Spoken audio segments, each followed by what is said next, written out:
On Father's Day, my daughter gave me a gift box. My wife saw it and warned, "Don't open it." I asked why. "Can't you tell?" I looked closer and froze. I never opened it, instead I acted. 10 minutes later, police showed up. I still can't believe it. On Father's Day, my own daughter sent me a gift box that was supposed to be a surprise, but my wife, Jessica, looked at it and whispered, "Don't open it." And when I looked closer, my blood ran cold. 10 minutes later, the police were knocking on our door. What the hell did she put in there? It all started weeks earlier, with words that still echo in my nightmares. "Dad, don't you get it? I need the money now, not when you're long gone." Samantha's voice, sharp and entitled, cut through the quiet of our living room. I remember the coffee cup shattering on the hard wooden floor, brown liquid staining our Persian rug. Her manicured fingers were still trembling from the impact, but her face was flushed with anger. I gripped the inheritance documents tighter, the papers crinkling under my white knuckles. 30 years of careful planning, reduced to weapons in my daughter's desperate hands. "Samantha," I said, trying to keep my voice steady, "I'm not an ATM. You'll get your inheritance when the time comes." But then Peter, my son-in-law, a man who lounged on our leather sofa like he owned it, chimed in with that sickening smirk. "Come on, Will. She's your only daughter. What's a few thousand to help us out?" "A few thousand?" The man had no shame. "Last month, it was gambling debts. Before that, Samantha's extravagant shopping sprees. The requests never stopped. They only grew bolder." "Help you out?" I stood slowly, my 66-year-old joints protesting every movement. "I've helped you out for 3 years running. My retirement fund isn't your personal bank." Jessica appeared in the doorway, a dish towel twisted in her hands, her face etched with worry. "Please, everyone, just calm down. We can talk about this reasonably." "Reasonably?" Samantha whirled toward her mother, her voice cracking. "He's sitting on hundreds of thousands while we're drowning in debt." "Debt you created," I said, my voice quiet but firm. "Debt from your choices." I glanced at the mantel. The family photo was face downward. Had it fallen during Samantha's tantrum, or had someone deliberately turned it? The silver frame reflected the overhead light like a mirror, showing nothing but empty brightness. Peter shifted forward, elbows on his knees, his eyes fixed on me. "Look, old man, you're not getting any younger. Why not enjoy sharing your wealth while you're alive to see it appreciated?" Old man. The disrespect tasted bitter in my mouth. This, from someone who'd never held a steady job, who lived off my daughter's credit cards and my occasional generosity. I worked 43 years for that money. Each word came out harder than the last. 43 years of 12-hour days, missed dinners, canceled vacations.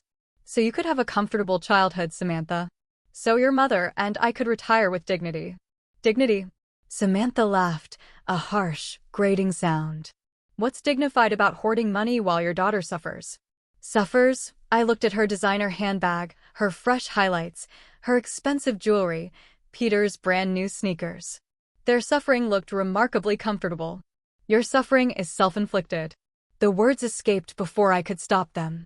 "Every crisis, every emergency, every desperate plea for money, you created them all." The silence stretched tight as piano wire. Jessica stepped fully into the room, her face pale. "William," she whispered, "maybe we should what?" Samantha's voice cracked like breaking glass. "Should keep enabling your selfishness? Should keep pretending you're a loving father instead of a greedy miser?" The accusations hit like physical blows. Greedy, selfish, unloving, 43 years of sacrifice, and this was my reward. Peter stood up, his expression shifting to something uglier. "You know what I think, Will? I think you enjoy watching us struggle. Makes you feel powerful, doesn't it? Get out." The words ripped from somewhere deep in my chest. "Both of you, get out of my house." "Your house?" Samantha's eyes glittered dangerously. "This house that Mom helped to pay for? This house where I grew up?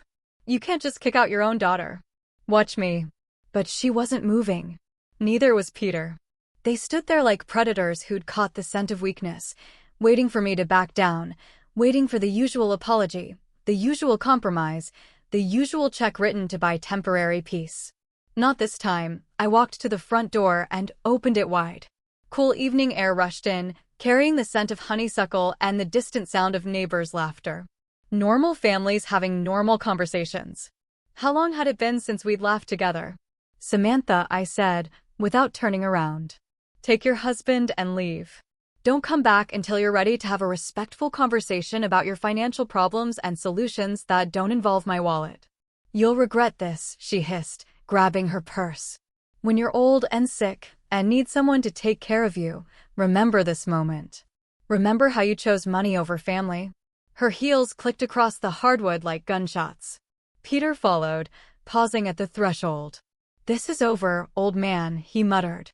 Family doesn't abandon family. The door slammed hard enough to rattle the windows.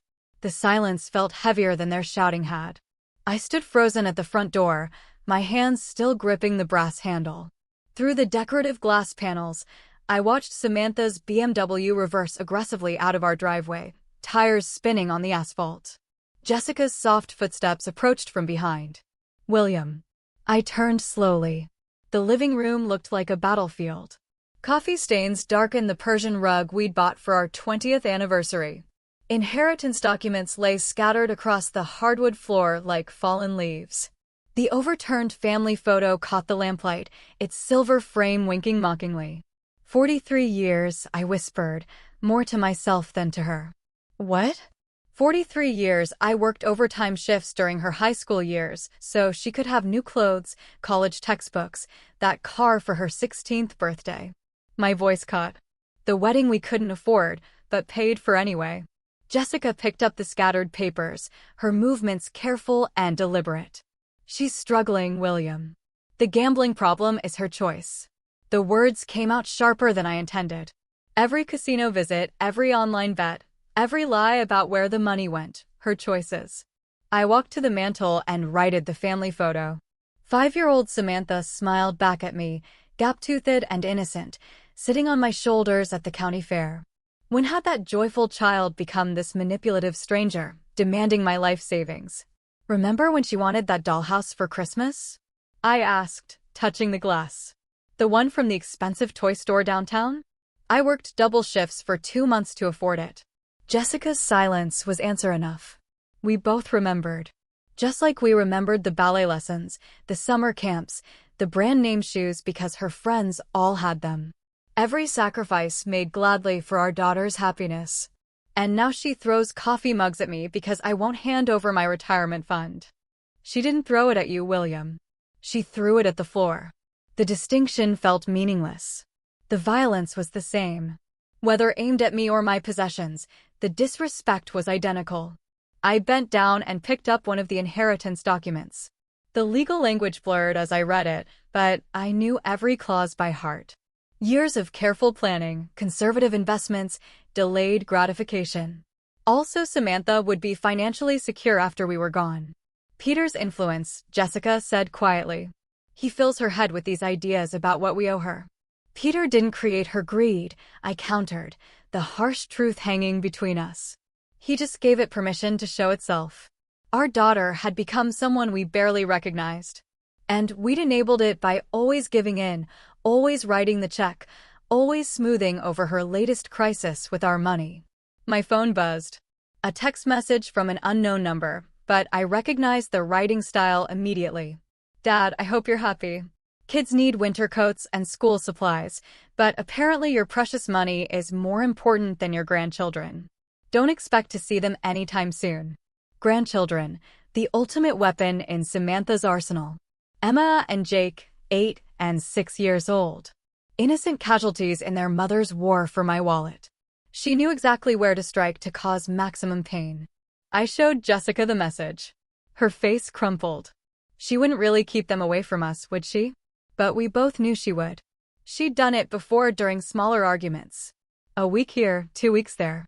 Whenever we didn't immediately comply with her financial demands, the children were used as bargaining chips in her endless quest for money. William, maybe we should reconsider. No. The word came out like a gunshot. No more. I won't be held hostage by threats about the grandchildren. I won't teach Emma and Jake that love can be bought, that family relationships are transactions. Jessica flinched at my vehemence. In 38 years of marriage, She'd rarely seen me this angry. Even during our worst arguments, I'd never spoken with such cold finality. But something had shifted tonight. Some fundamental understanding about my daughter, about our relationship, about the future I'd imagined for our family. The illusion of loving sacrifice had shattered as completely as that coffee mug. My phone buzzed again. 6 days later, I sat on our front porch with the Sunday paper, trying to find normalcy in the Father's Day morning routine. The coffee had grown cold in my mug, but I held on to it anyway, watching neighbors emerge for their weekend activities. The Hendersons were loading their car for what looked like a family outing. The Patels were working in their garden, their laughter carrying across the quiet suburban street. Jessica moved around inside the kitchen, the soft clatter of breakfast dishes drifting through the open window. We'd spent the week in careful conversation, dancing around the Samantha-shaped hole in our family dynamic. Neither of us had heard from her since that night. No calls, no texts, no surprise visits demanding money or reconciliation. The silence felt unnatural. In 3 years of financial crisis, Samantha had never gone this long without contact. Usually by day 3, she'd be calling with apologies and smaller requests, testing the waters before launching into her next major plea for money. But this was different. The completeness of the silence felt deliberate, calculated, almost like the calm before a storm. Part of me felt relieved, part of me worried. The rumble of a delivery truck broke through my thoughts. I looked up from the sports section to see a brown UPS vehicle slowing in front of our house. Strange, we weren't expecting anything, and Sunday deliveries were rare unless someone paid extra for weekend service. The driver hopped out, consulted his handheld device, then grabbed a medium-sized box from the back. He approached with the professional efficiency of someone working holiday overtime. "William Carr." "That's me. Happy Father's Day," he said, offering the package and his electronic clipboard. "Someone must think highly of you to pay for Sunday delivery." I signed my name, studying the shipping label as he walked away. No return address visible, just generic shipping information. The box felt surprisingly light for its size, roughly the dimensions of a shoebox, but weighing maybe 2 pounds at most. "Who's that from?" Jessica called from the kitchen doorway, wiping her hands on a dish towel. "No idea." I carried the package inside, setting it on the coffee table where inheritance documents had scattered just 6 days earlier. No return address. She approached, her expression curious but cautious. Jessica had always been more suspicious of unexpected deliveries than I was. Too many years of hearing about package bombs and mail fraud on the evening news. "Maybe it's from the grandchildren," she suggested, but her tone lacked conviction. "Emma did ask about Father's Day when we saw them last month, before Samantha had weaponized them against us, before the threats and ultimatums." I pushed those thoughts away. "Could be," I agreed, though something felt off. The timing seemed too convenient, too calculated, and Emma wouldn't have paid for special Sunday delivery. Jessica leaned closer, examining the box with the methodical attention she brought to everything from grocery shopping to crossword puzzles. Her fingers traced the edges of the shipping label. "William," she said slowly. "Don't open it." "Why?" She pointed to something I'd missed entirely in my casual handling. "Can't you see the holes? They're for breathing, which means something alive is inside." My stomach dropped. Now that she'd pointed them out, I could see tiny punctures in the cardboard, barely visible unless you knew to look. Small, precise holes that someone had clearly made on purpose. "Breathing holes," I repeated, my voice flat. "Something's alive in there," Jessica confirmed, backing away from the coffee table. "The question is what?" We stood there in our living room, staring at the innocent-looking package as if it might suddenly sprout legs and run away. The morning sunlight streaming through our window seemed less warm now. The suburban quiet more ominous. "Who would send us something alive?" Jessica whispered. But even as she asked the question, I felt a cold certainty settling in my chest. The timing, the anonymous sender, the Sunday delivery that ensured we'd be home and unsuspecting. This wasn't a gift. This was something else entirely. From inside the box came the faintest sound, a soft rustling that made us both freeze. The sound stopped as quickly as it had started, leaving us in intense silence. Jessica grabbed my arm, her fingernails digging into my skin through the cotton of my polo shirt. "Did you hear that?" she breathed. I nodded, unable to trust my voice. Whatever was in that box was very much alive, and it was waking up. A soft hissing sound emerged from the cardboard. Barely audible, but unmistakably real. We both froze, staring at the package as if it might explode at any moment. The sound stopped. Silence stretched between us like a held breath. Then it came again, longer this time. A distinct hiss that sent ice through my veins. Jessica's grip on my arm tightened until her nails bit through the fabric of my shirt. "William," she whispered, her voice barely a breath. "Call someone. Now." My hands shook as I pulled out my phone, muscle memory taking over while my mind struggled to process what we were facing. The numbers felt foreign under my trembling fingers. 911, what's your emergency? "We have a suspicious package here, with something alive inside." The words tumbled out faster than I intended. "It was delivered this morning with no return address, and it's making sounds." "Sir, can you describe the sounds you're hearing?" I glanced at Jessica, who nodded encouragingly. The hissing had stopped again, but we both knew it would return. "Hissing," I said, the word catching in my throat. "Like a snake." The thought felt too dangerous to voice aloud. "Are there any visible threats or damage to the package?" "No visible damage, but there are small holes punched in the cardboard." "Breathing holes." My voice cracked on the last words. "Sir, I'm dispatching officers to your location immediately. Please maintain a safe distance from the package and do not attempt to open it. Can you move to another room? We're about 6 feet away in our living room. Should we leave the house?" "Stay inside, but keep your distance. Officers should arrive within 10 minutes. Do not touch or move the package under any circumstances." The line went quiet except for the dispatcher's typing. 10 minutes felt like an eternity when something dangerous was sitting on our coffee table, growing more active with each passing moment. "Who could have done this, William?"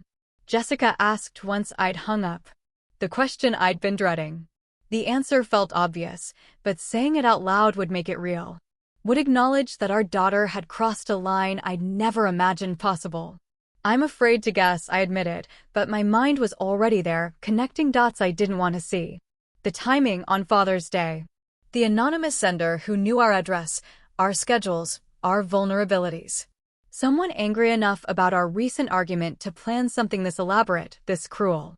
Another sound from the box made us both step backward. Not just hissing this time, but a rustling that suggested movement, something shifting position inside the confined space. "The argument," Jessica said quietly.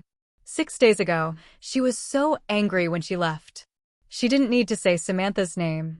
We were both thinking it, both arriving at the same horrible conclusion through different paths of logic and dread. "But this," I gestured at the package. "This isn't anger. This is something else." "Revenge." The word hung unspoken between us. Too ugly to voice, but impossible to ignore. Our daughter, the child we'd raised and supported and loved despite her flaws, had sent us something designed to frighten or harm us. The box rustled again, more insistently. This time, whatever was inside was definitely awake now, probably confused by its surroundings, possibly agitated by our voices and movement. "What kind of person does this to their own parents?" Jessica's voice broke on the question. "Someone desperate," I said, though the words felt inadequate.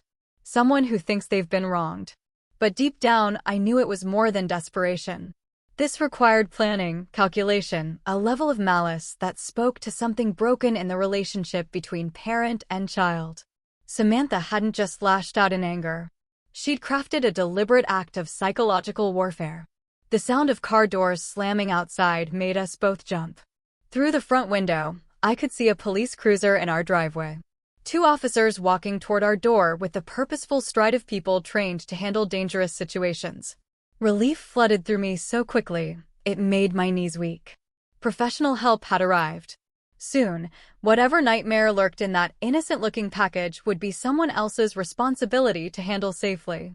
The doorbell rang, sharp and authoritative in the tense quiet of our home. I opened the door before Officer Todd Reeves could knock a second time. His presence filled the door frame, tall, solidly built, with the practiced alertness of someone who'd handled domestic emergencies. The nameplate on his uniform read T. Reeves. "Mr. Carr, I'm Officer Reeves. We received your call about a suspicious package." "Yes, thank you for coming so quickly." I stepped aside to let him enter. "It's in the living room." He wiped his boots on our welcome mat before crossing the threshold. Jessica appeared in the hallway, still wearing her apron, hands twisted nervously. "Officer, we're just so grateful you're here. We didn't know what else to do." "You did exactly the right thing, ma'am." His voice carried calm authority. "Can you show me the package?" We led him to the living room where the box sat on our coffee table, looking smaller now that professional help had arrived. Officer Reeves approached carefully, pulling latex gloves from his utility belt. "When did this arrive?" "About 35 minutes ago," I said. "Sunday delivery. Someone paid extra for weekend service." He examined the shipping label without touching the box. "No return address visible." "And you heard sounds coming from inside." "Hissing," Jessica said quietly, "like a snake." "Like a snake," Officer Reeves completed matter-of-factly. "I've handled similar situations before, usually non-venomous, but we take every precaution." He reached for his radio. "I'm calling animal control. They have proper equipment for safe removal." "Dispatch, this is Unit 47. Requesting animal control services at 1247 Maple Street. Suspected snake delivery in residential package." The radio crackled back with confirmation. 20 minutes for animal control to respond. Officer Reeves turned back to us, shifting from procedural efficiency to investigative curiosity. "Do you have any idea who might have sent this?" The question I'd been dreading. I felt Jessica's eyes on me, waiting to see how I'd respond. "I don't know," I said carefully. "Probably just some kids playing pranks." His gaze sharpened slightly. "Kids would need access to live animals, shipping materials, knowledge of your address. This required planning and resources." My mouth went dry. He was right. Someone with means and motive had deliberately sent us a snake on Father's Day. "Have you had any recent conflicts?" "Family disagreements." Family disagreements? The phrase hung in the air like an accusation. Jessica tensed beside me, both of us walking the tightrope between honesty and loyalty. "Nothing that would lead to this," I managed. Officer Reeves studied my face, noting the hesitation, but he didn't push. Instead, he pulled out a small notebook. "Any unusual charges on your credit cards recently? Pet stores? Exotic animal suppliers?" The question hit me like a physical blow.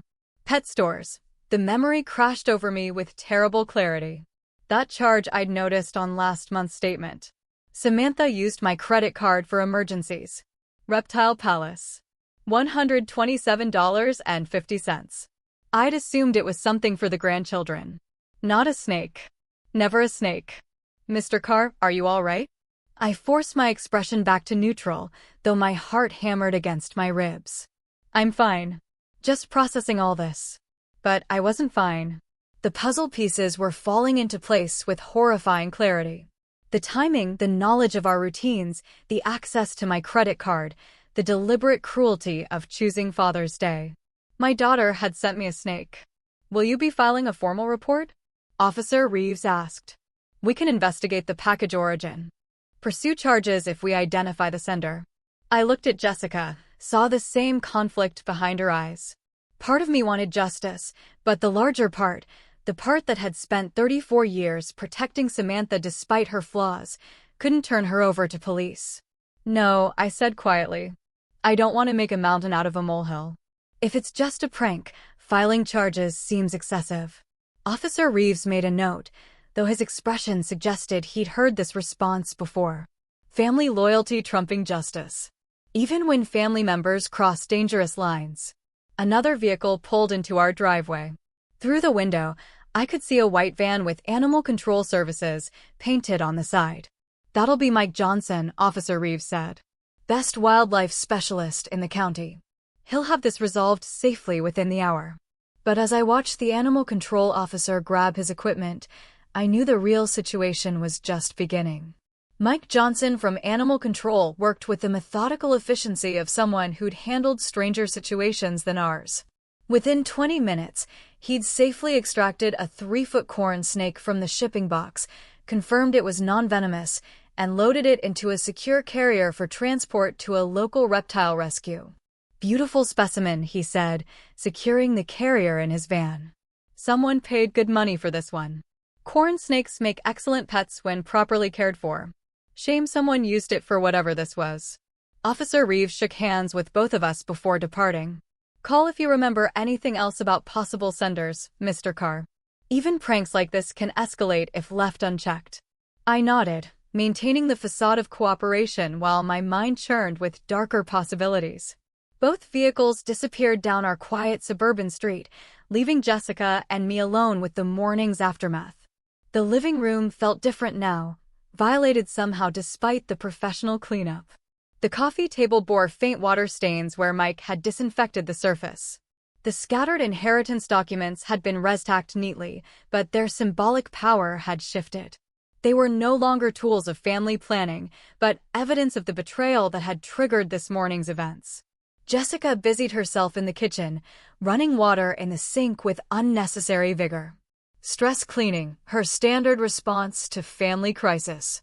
I stood at the front window watching the Hendersons return from their Father's Day outing, their car loaded with picnic gear and children's laughter. Normal families, normal Sunday mornings, normal fathers who didn't receive live surprises from their daughters. The credit card charge burned in my memory like a brand. Reptile Palace, $127.50. 3 weeks ago, right after our argument about the inheritance. Perfect timing for planning revenge. My phone felt heavy in my hands as I scrolled to Samantha's contact information. Her smiling photo looked back at me. A picture from Emma's birthday party last year, before the financial demands had escalated. Before the threats about grandchildren access. Before this morning's snake delivery. "Are you really going to call her?" Jessica asked quietly from the kitchen doorway. "I need to know for certain," I said. "And if she admits it." The question hung between us like a challenge. What would I do if my suspicions were confirmed? What action could a father take against a daughter who'd crossed such a fundamental line? I didn't have an answer yet, but I knew the conversation was necessary. The phone rang twice before she picked up. "Dad?" Samantha's voice carried artificial brightness. The tone she used when she wanted something, or was hiding something. "How's your Father's Day going?" My grip tightened on the phone. "How's my Father's Day going?" If she was innocent, the question was natural. If she was guilty, it was cruel mockery. "Interesting morning, actually. Samantha, you wouldn't happen to know anything about a strange Father's Day gift?" "No, Dad." "What happened?" Her response came quickly, almost too quickly. But it was what happened next that confirmed my worst suspicions. In the background, unmistakably, I heard Peter's quiet laughter. Not the surprised chuckle of someone hearing unexpected news, but the satisfied snicker of someone who thought they'd gotten away with something clever. The sound hit me like a physical blow. All doubt vanished in that moment of careless amusement. My daughter had sent me a snake, and her husband found it entertaining. "Just some confusion with the delivery," I said, fighting to keep my voice steady. "Nothing important.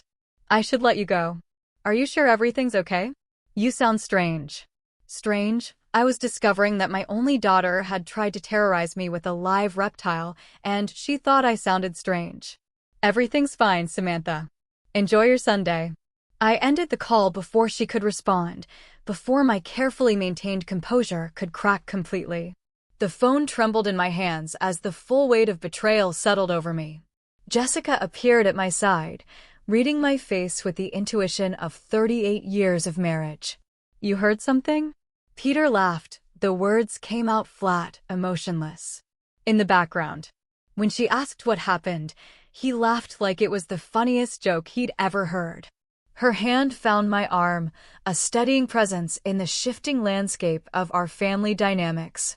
"What are you going to do?" I looked down at the phone, then toward my home office, where the computer held access to bank accounts, credit cards, and all the financial tools that had kept Samantha afloat for 3 years running. "I'm going to teach my daughter about consequences." 7 o'clock found me sitting in my home office, door closed, computer humming quietly in the evening stillness. I'd spent the afternoon in careful thought, walking through our neighborhood, reviewing 30 years of financial decisions that had brought us to this moment. The anger had settled into something colder, more purposeful. My desk held the accumulated evidence of a father's generosity.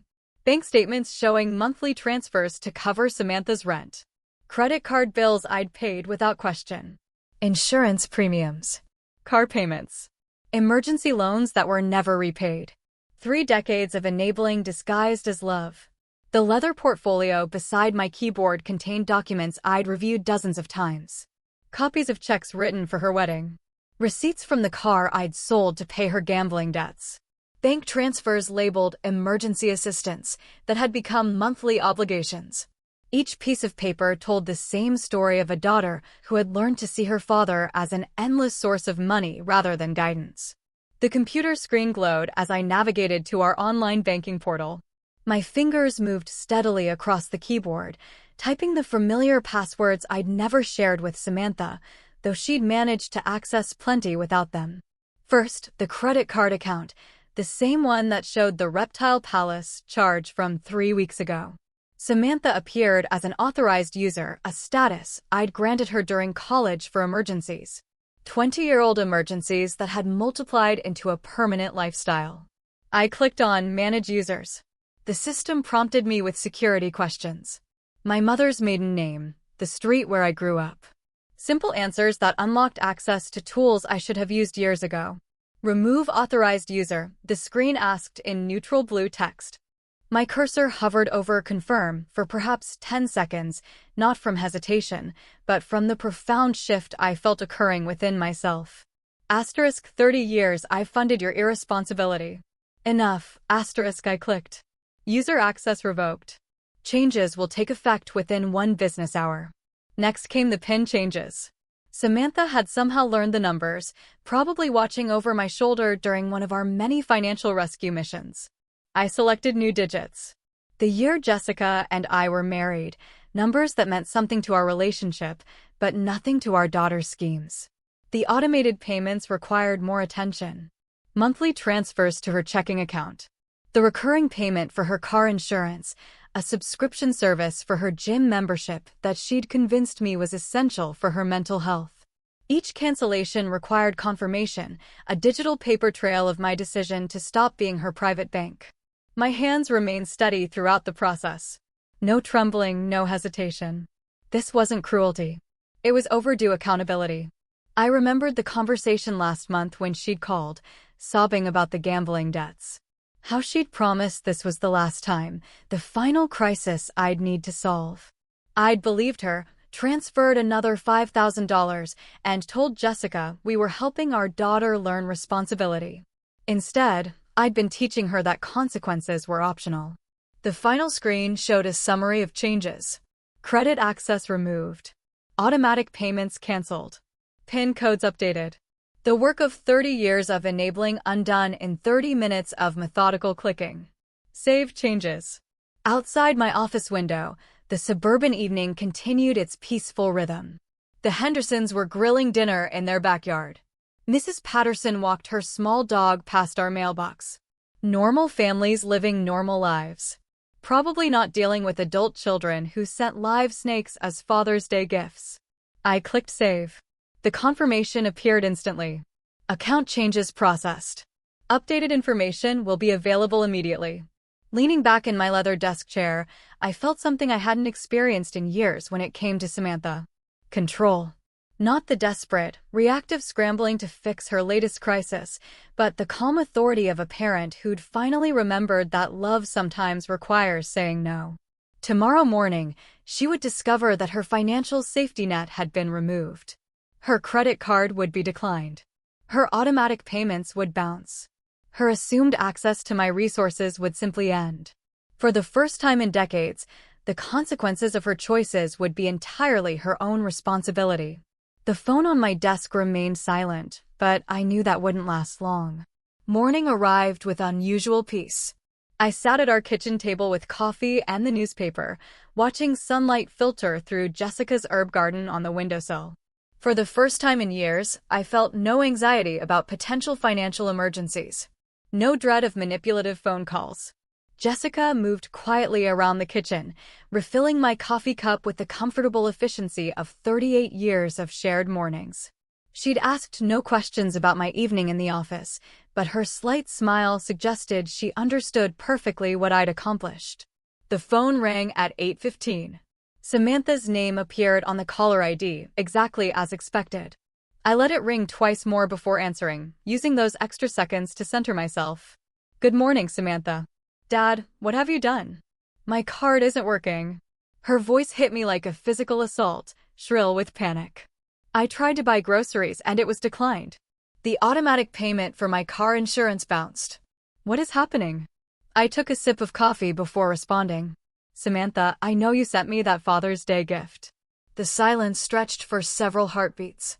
When she spoke again, her voice had shifted from panic to defensive fury. "You've lost your mind. How could you set me up like this?" "Set her up, not what are you talking about?" Or what Father's Day gift? The woman who had sent me a snake was now accusing me of setting traps. Her reaction told me everything I needed to know. "I didn't do anything," I said calmly. "I simply stopped paying for your irresponsibility." "This is insane. You can't just cut me off without warning. I have bills, obligations, responsibilities." Responsibilities. I let the word hang between us. Like the responsibility to treat your parents with basic respect? Like the responsibility to handle your own finances instead of depending on mine. Jessica had stopped her morning routine to watch my face, reading my expressions for signs of stress, but I felt remarkably calm, almost detached from Samantha's hysteria. "Dad, please. You don't understand. Peter and I are struggling right now. The apartment rent is due and my car payment, your car payment that I've been making for 2 years? Your apartment rent that comes out of my account every month? Perhaps it's time you understood what actual financial responsibility looks like." "Fine. You want to play games?" Her voice rose to a pitch that would have concerned me yesterday. "Don't expect to see your grandchildren anytime soon. Emma and Jake won't even remember you by the time, Samantha." I cut her off with quiet firmness. Those threats stopped working yesterday morning. The phone went silent except for her rapid breathing. I could almost hear her recalibrating, searching for the manipulation tactic that had always worked before. "I can't believe you're doing this to me," she whispered, switching to the victim voice that had opened my wallet countless times. "I'm your daughter. I'm struggling. And instead of helping me, you're punishing me for something I didn't even do." Something she didn't even do. Still no direct denial, no confusion about what gift I'd referenced, just the blanket deflection of someone who knew exactly what she'd done and was angry about facing consequences. "Your struggle is not my responsibility," I said. "Your choices created your situation. Your choices sent that package. Your choices will determine what happens next. You're being ridiculous. One little prank, and you completely lose your mind." One little prank, there it was. Not quite a confession, but close enough to confirm what her panicked overreaction had already revealed. She had sent me a live snake as a little prank and now expected me to continue funding her lifestyle. A prank involving a dangerous animal isn't little, Samantha. And a father cutting off financial support after 30 years of enabling isn't losing his mind. It's finally finding it. Her voice turned arctic. "This isn't over, old man. You think you can control me by controlling money? We'll see about that." The line went dead. I set the phone down gently and looked at Jessica, who had watched the entire conversation with growing admiration. The morning sunlight still streamed through the herbs. The coffee still tasted perfect.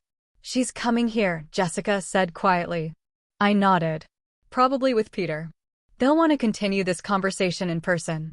"Are you ready for that?" I thought about the question seriously. Was I ready for my daughter to arrive at our home with her unemployed husband, demanding access to money she'd never earned, threatening grandchildren she'd already weaponized? "Yes," I said. "I think I am." The sound of a car engine roaring into our driveway shattered the morning calm. Tires squealed against asphalt as the vehicle stopped abruptly, followed by the sharp slam of 2 car doors. Jessica and I exchanged a glance. We both knew who had arrived. Heavy footsteps marched across our front walkway with determined rhythm.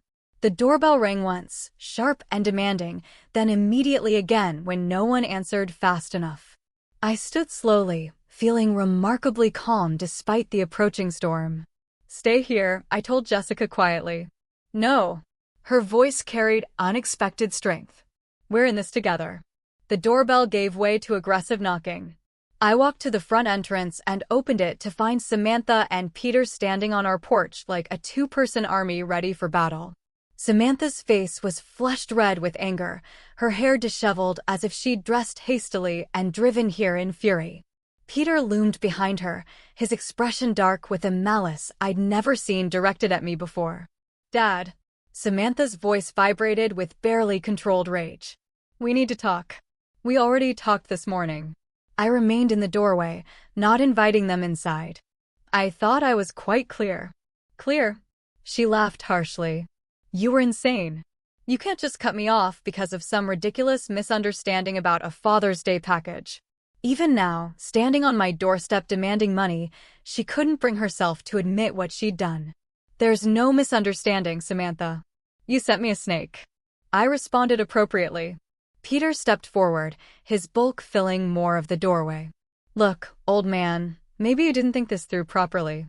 Samantha has expenses, responsibilities. Kids need things. Kids whose mother threatens to keep them away from their grandparents when she doesn't get money?" I replied evenly. Samantha's face contorted with desperate fury. "Fine. You want to play hardball? You'll never see your grandchildren again. Emma and Jake will grow up knowing their grandfather chose money over family." The words that had once been my greatest fear now felt powerless against the clarity I'd gained. I looked at my daughter and saw not the child I'd raised, but the manipulative stranger she'd become. "Samantha," I said quietly, "that's not a threat. That's a blessing." The shock on her face was complete. This was not the response she'd expected, not the devastating blow that had always brought me to my knees before. Peter's mouth fell open. "You." "What?" Samantha stammered. "If you're the kind of person who uses children as weapons against their grandparents, then perhaps it's better that they're not exposed to that kind of manipulation while they're young." Peter's expression shifted to something darker. He stepped forward, close enough that I could smell the anger radiating from him. "We know where you live, old man," he said, his voice low and menacing. "We know your routines, your schedule. You might want to reconsider your position." I felt Jessica tense behind me, but I remained perfectly still. "Are you threatening me, Peter?" "I'm just saying that family relationships work both ways. You want to cut us off? Fine, but don't expect us to just disappear quietly." "Actually," I said, "that's exactly what I expect. And if you choose not to disappear quietly, that becomes a matter for the police rather than family negotiation." Samantha grabbed Peter's arm, perhaps sensing he was pushing into territory that could have legal consequences. But her touch didn't calm him. It seemed to fuel his aggression. "You think you're so smart?" Peter continued. "You think cutting off our money makes you powerful? There are other ways to get what we need." "I'm sure there are," I agreed. "Like getting jobs, for instance." Novel concept. But people have been supporting themselves through employment for centuries. This isn't over." Samantha hissed, her desperation transforming into pure venom. "You'll regret treating us like this. Family doesn't abandon family, and there will be consequences." "There already are consequences," I said. "You're living them right now." They stared at me for a long moment, perhaps finally understanding that no amount of threats, guilt, or manipulation was going to restore their access to my resources. The man who had spent 30 years being their personal bank had simply closed for business. Without another word, Samantha spun on her heel and stalked back to their car. Peter followed, but not before giving me one last menacing look. I watched them drive away, their car engine revving unnecessarily loud. Only when their taillights disappeared did I close the front door and turn to Jessica. Her face was pale, but her eyes held something I hadn't seen in years: pride. "We're going to need legal advice," I said. Evening brought the quiet normalcy that had become precious in our house. Jessica and I sat at our kitchen table after dinner, the domestic routine providing comfort after the morning's chaos. She sipped chamomile tea while I nursed my second cup of coffee, both of us processing the day's events. The kitchen had always been our sanctuary for serious conversations. It was here we discussed buying the house, planned for retirement, talked through concerns about Samantha's early struggles with money. Now, it served as the place where we contemplated the complete breakdown of our family relationship. I keep thinking about when she was 8, Jessica said quietly. Remember the Mother's Day breakfast she made? Burnt toast and orange juice with too much pulp. But she was so proud. I did remember Samantha in her pink pajamas, standing on a kitchen stool to reach the counter, determined to surprise us with breakfast in bed. The memory felt like it belonged to someone else's family now. She used to draw us pictures, I said. Stick figures of our family holding hands. I kept them in my office desk drawer for years.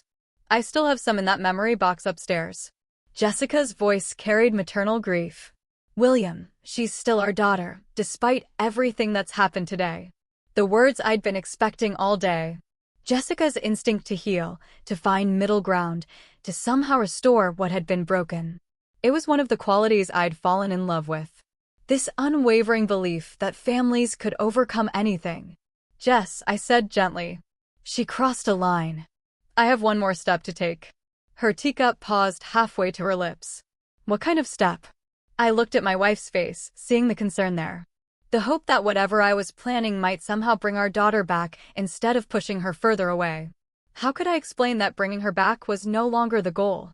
Something permanent, I said. Something that ensures this morning's scene never happens again. You're talking about changing the will. It wasn't a question. Jessica knew me well enough to follow my thought process, to understand that legal protection was the only solution left. Among other things, yes. She was quiet for a long moment, wrestling with the implications. Changing our estate planning would be more than a financial decision. It would be a formal acknowledgement that our daughter was no longer trustworthy. The grandchildren, she said finally. Emma and Jake will be better off not learning that love can be purchased with money. I reached across the table and took her hand. Jessica, what she did today wasn't desperation. It was calculated cruelty. The snake, the threats, the manipulation. That's who she's chosen to become. But if we cut her out completely, we protect ourselves from future abuse. We protect our marriage from constantly managing her crises. We protect our retirement from being slowly drained away by someone who sees us as a resource rather than parents. Jessica squeezed my hand, her thumb tracing across my knuckles in the gesture that had comforted me through decades of smaller challenges. This wasn't a smaller challenge, though. This was the end of something fundamental. Will it stop her? She asked. If you change everything legally, will she finally leave us alone? It will remove her incentive for contact. No access to money, no inheritance to protect, no leverage to maintain. She'll have to find other people to manipulate. The pragmatism of it felt cold but necessary. Samantha would move on to easier targets, people who hadn't yet learned to recognize her patterns. I hate that it's come to this, Jessica whispered. So do I. But I won't spend our remaining years being held hostage by threats and manipulation. I won't let her destroy what we've built together. Outside our kitchen window, the suburban evening continued its peaceful rhythm. The Hendersons were walking their dog. Mrs. Patterson was watering her garden. Normal people living normal lives. When will you do it? Jessica asked. Tomorrow morning. I'll call Margaret Summers first thing. She's handled our legal work for 15 years. She'll know exactly what needs to be done to make it ironclad. Jessica nodded slowly, accepting the inevitable, even as it broke her heart. And if Samantha finds out? She will eventually, but by then, the legal protections will be in place. Her anger won't be able to touch us anymore. I stood up from the table, carrying our empty cups to the sink. Behind me, I heard Jessica's quiet sigh. Not disagreement, but grief for the daughter we'd lost. Tomorrow, I would take that final step. Tonight, I would hold my wife and let her mourn the family we'd thought we were. Margaret Summers' law office occupied the 3rd floor of a granite building downtown. Its walls lined with legal volumes that spoke of 15 years protecting families like ours. I sat across from her mahogany desk with a manila folder of documents, feeling calmer than I had in weeks. William, she said, removing her reading glasses. When you called this morning, you mentioned needing comprehensive legal protection. Tell me what's been happening. Margaret had handled our wills, property transfers, and Jessica's mother's estate. She knew us as the stable couple who planned ahead and paid bills promptly. What I was about to describe would sound like a different family entirely. I explained the inheritance argument, the snake delivery, the blocked credit cards, yesterday's threatening confrontation. Margaret listened without interruption, occasionally making notes, her expression growing more serious with each detail. Peter said, "They know where we live, know our routines." I concluded. It felt like a direct threat. She set down her pen and leaned back. "William, this goes beyond a family disagreement. You're describing harassment and intimidation. We need to address this on multiple fronts." "That's what I was hoping you'd say." Margaret pulled out a fresh legal pad. "Let's start with your will. You mentioned wanting to restructure your inheritance. I want my money to go to my grandchildren's education, not to my daughter's casino." I said, "That's a wise decision, William." Her voice carried professional warmth. "We can create an educational trust fund that provides for Emma and Jake's schooling, college expenses, and legitimate educational needs, while preventing any access by their parents." She outlined the framework. An independent trustee would manage the funds, releasing money only for documented educational expenses. Samantha and Peter would have no access, no control, no ability to manipulate the children's inheritance. "What about Jessica?" I asked. "Fully protected, of course. The house, your retirement accounts, her security. Nothing changes there. This only affects what would have gone to Samantha." Next came the restraining order documentation. Margaret opened a new file and began systematically recording yesterday's confrontation. The threatening language, the escalating pattern that had culminated in actual intimidation. "The snake incident is particularly concerning," she said, writing quickly. "Using live animals to frighten elderly parents shows planning and malice that courts take seriously." "How long does this process take?" "The will modifications can be finalized within the week. The restraining order can be filed today. Once it's granted, any contact from Samantha or Peter becomes a legal matter rather than a family dispute." I felt something release in my chest. A tension I'd been carrying for months. The weight of being perpetually available for Samantha's crises, of walking on eggshells to avoid triggering her threats, of enabling destructive behavior, all of it was ending. "There's one more thing," Margaret said. "Based on what you've described, I recommend documenting everything for potential future legal action. Keep records of any attempts to contact you, any violations, any attempts to involve the grandchildren." "You think it will get worse before it gets better?" "People who use manipulation and threats don't usually accept boundaries gracefully. When Samantha discovers she's been cut out of your will and served with a restraining order, her reaction may be significant." But that no longer frightened me. With legal protections in place, her anger would be directed at a system designed to handle such behavior, not at two elderly parents trying to enjoy their retirement. Margaret's assistant brought in the prepared documents. As I signed my name to each page, I felt the satisfying finality of decisions made and implemented.